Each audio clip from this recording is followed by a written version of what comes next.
Aujourd'hui, de plus en plus d'infopreneurs commencent à mettre en place des quiz funnels, sauf que dans 95% des cas, ils ne convertissent pas. Donc dans cette vidéo, je vais te montrer les 10 erreurs à ne surtout pas faire quand tu mets en place un quiz funnel. Sinon, tu n'auras jamais de résultat avec. Et reste bien jusqu'à la fin de la vidéo car les dernières erreurs sont celles qui nuisent le plus à tes conversions. La première erreur, ça va être de ne pas mettre de progress bar. Donc la progress bar, c'est une petite barre que tu vas mettre au-dessus de tes questions et qui va être là pour montrer au prospect exactement où il en est dans le quiz. Donc c'est un élément qui est hyper important parce que si le prospect ne sait pas concrètement où il en est dans le quiz, et ben il va quitter le quiz, tout simplement. C'est comme si tu regardais une vidéo YouTube et que tu ne savais pas quand elle allait se terminer. Forcément qu'au bout d'un moment, ça va te saouler et tu vas quitter la vidéo. Et ben c'est pareil avec ton quiz, il faut que le prospect sache exactement où il en est et c'est ça qui va l'engager et l'inciter à aller jusqu'au bout du quiz. La deuxième erreur, c'est de poser des mauvaises questions. Je vois trop de quiz où on pose uniquement des questions de qualification, on va dire, donc c'est des questions qui sont très terre à terre, où tu appuies pas du tout sur l'émotionnel, comme par exemple, si la solution te convient, est-ce que tu serais prêt à investir? Ça, c'est une question de qualification et j'en vois malheureusement beaucoup trop souvent dans les quiz. Ce qu'il faut que tu poses comme question, c'est des questions de persuasion. Les questions de persuasion, elles ont un objectif principal, c'est de mettre le prospect dans le bon état émotionnel pour qu'il passe à l'action. Parce que c'est beaucoup plus simple de closer quelqu'un et de convertir quelqu'un en lui posant des bonnes questions qu'en lui apportant des bonnes réponses. Donc des questions de persuasion vont être là pour faire réfléchir le prospect sur sa situation actuelle, ce qu'il a essayé, ce qui n'a pas marché pour lui, depuis combien de temps il est dans cette situation-là, c'est quoi ses objectifs, quels sont ses problèmes aussi aujourd'hui. Et en fait, ça va permettre d'avoir au prospect une espèce de phase d'introspection. Donc il va réfléchir à ça et derrière, il sera beaucoup plus apte à passer à l'action. Un exemple de question de persuasion, ça pourrait être, donc je prends l'exemple pour un coach perte de poids par exemple, sur une échelle de 1 à 5, à quel point cette phrase te parle. Je n'ose plus me regarder dans le miroir, j'ai honte de mon physique. Si une personne met 5 là-dessus, elle sera forcément beaucoup plus apte à passer à l'action parce qu'elle se sera commit et elle aura pris, on va dire, conscience de son problème. Et donc derrière, tu peux la faire convertir beaucoup plus facilement. La troisième erreur, elle est vraiment en lien avec la deuxième, c'est de ne pas poser assez de questions. Je vois trop de quiz où on a 5, 6, 7, 8, parfois 10 questions, sauf que c'est pas assez. Si tu veux vraiment convertir, il faut que tu poses en moyenne, on va dire 17, 20, 25 questions, voire parfois 30 questions, tout dépend de la cible que tu vas aller chercher et le secteur dans lequel tu es. Mais un quiz où tu poses très peu de questions, ça a plusieurs problématiques. Déjà, la première, c'est qu'en termes de valeur perçue sur le résultat que le prospect aura à la fin, elle sera forcément plus basse. Parce que comment en 6-7 questions, tu peux me montrer que tu m'as vraiment compris et que tu es la meilleure personne pour m'aider? C'est assez compliqué. L'autre point, c'est qu'en 6-7 questions, tu n'as pas forcément le temps de rentrer deep dans les questions que tu as posées et tu as posé principalement des questions qui vont être assez généralistes et qui ne vont pas forcément être là pour mettre le prospect dans le bon état émotionnel. Donc derrière, tu auras forcément moins de conversion. Donc moi, ce que je te conseille vraiment, c'est de poser au minimum 17 à 20 questions. Certaines cibles, tu vas aller chercher du 30 questions et ça va vraiment permettre de mettre le prospect dans le bon état émotionnel parce que tu vas pouvoir rentrer deep dans les questions que tu as posées et il y aura forcément beaucoup plus de valeur perçue aussi sur le résultat qu'il va avoir à la fin. Donc vraiment hyper important, posez beaucoup de questions, n'ayez pas peur. Le prospect, s'il y a une suffisamment belle carotte, on va dire à la fin, il répondra à tout, ça ne créera pas de la friction. Et dans tous les cas, si ça crée de la friction, c'est de la bonne friction parce qu'un prospect qui ne va pas au bout du quiz, c'est qu'il n'a pas un problème suffisamment fort, il n'a pas un besoin suffisamment fort et du coup, tu ne pourras pas l'aider par la suite. La quatrième erreur, je la vois tout le temps, c'est de mettre l'opt-in au début du quiz. Je pense que c'est une des pires erreurs que tu peux faire. Maintenant, tu peux la corriger hyper rapidement. L'opt-in, c'est toujours à la fin du quiz, une fois que le prospect a répondu à toutes les questions. Pourquoi? Parce qu'une fois que le prospect a répondu à toutes les questions, c'est irrésistible pour lui de mettre ses informations. Il a passé 10 minutes à répondre à un quiz.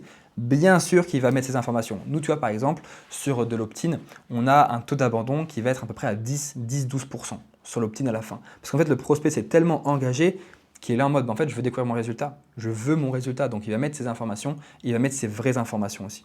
Parce que derrière, on va lui dire, tu vas recevoir par mail ton résultat, donc il est obligé de mettre ses vraies informations et derrière, il a son résultat. Mais tu ne mets surtout pas l'opt-in au début parce que c'est comme demander au final en mariage une personne dans la rue alors que tu ne la connais ni d'Adam ni d'Ève. La personne ne te donnera jamais son accord et c'est pareil pour le quiz. Il faut que tu mettes l'opt-in à la toute fin. Bon là, on va rentrer dans les erreurs qui peuvent vraiment nuire à tes résultats et faire que ton quiz ne convertisse pas. Mais avant ça, si la vidéo te plaît, abonne-toi, like-la et mets un petit commentaire aussi pour me dire ce que tu en penses. Je suis toujours très curieux de savoir ça. La cinquième erreur, c'est de ne pas définir le niveau d'awareness des prospects que tu veux aller chercher via ton quiz. Ça, c'est une erreur qui est monumentale parce que derrière, ça va te faire un mauvais thème de quiz, tu auras un mauvais angle, du coup derrière, ça ne convertira pas. Donc ça, c'est hyper important, définir le niveau d'awareness des prospects que tu veux aller chercher parce que tu as 5 niveaux d'awareness. Tu as unaware, problem aware, solution aware, product aware et most aware. Et on ne parle pas de la même manière aux différents niveaux d'awareness de prospect. Un prospect qui est unaware, tu vas avoir un quiz du style fais ce quiz et découvre si tu as vraiment des problèmes de santé. Parce que le but, ça va être de le faire passer en problème et après en solution aware.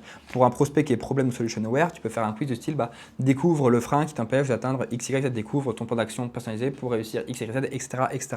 Tu as vraiment plein de possibilités à ce niveau-là. Et ensuite, pour du product ou du must aware, tu peux avoir un quiz du style est-ce que l'accompagnement X, Y, Z est vraiment fait pour toi? Mais tu vois, on ne peut pas parler de la même manière à ces différents profils-là en fonction de leur niveau de awareness. Et c'est pour ça que c'est hyper important que tu définisses ça en amont, sinon ton quiz il ne convertira pas. La sixième erreur, c'est le fait que le quiz vende une information et pas une transformation. Donc ça rejoint un peu ce que je disais sur le niveau de awareness. Il faut que vraiment à la fin, le prospect puisse se dire « Ok, donc le résultat que je vais avoir, ça va me transformer ». Ça va vraiment me transformer, ça va me permettre d'avoir X, Y, Z parce que vendre de l'information, la personne elle s'en fout. Elle peut trouver l'information sur ChatGPT, elle peut trouver l'information sur YouTube.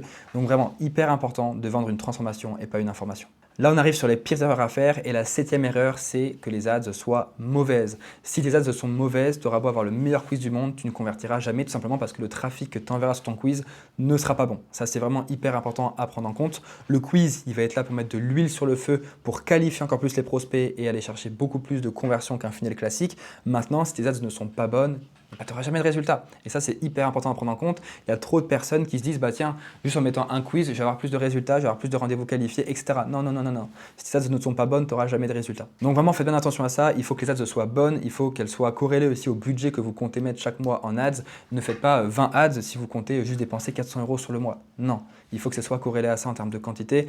Au niveau de la qualité des ads, vraiment faites des statistiques, faites des vidéos, faites plein de choses différentes, testez plein de concepts, testez plein d'angles. C'est ça qui vous permettra de savoir rapidement c'est quoi les angles et les axes winners.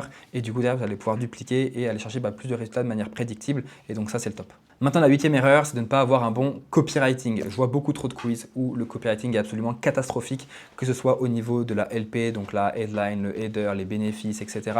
On va aussi avoir au niveau des questions, le copywriting n'est pas bon. Les personnes vont poser plusieurs questions dans une question. La formulation des questions est compliquée à comprendre. Pareil pour les réponses. Sur les pages de résultats, les VSL ou du moins le copy de la page de résultats n'est pas bon non plus. Ça n'incite pas du tout à passer à l'action. Donc vraiment, le copywriting, c'est hyper important et je vais faire une petite aparté vis-à-vis de ça. Pour avoir un bon copywriting, déjà, il faut aussi avoir un très bon avatar client. Donc, retravaille ton avatar client lorsque tu veux mettre en place un quiz et n'essaye pas d'attirer les personnes que toi, tu veux attirer parce que dans la plupart des cas, ces personnes-là n'existent pas sur le marché. Donc, vraiment, retravaille beaucoup ton avatar client pour que derrière, tu aies vraiment les bons verbatim, que tu saches exactement vers quelle situation veut aller ton prospect et grâce à ça, tu pourras déjà avoir un meilleur copywriting. Mais après, le copywriting, ça s'apprend.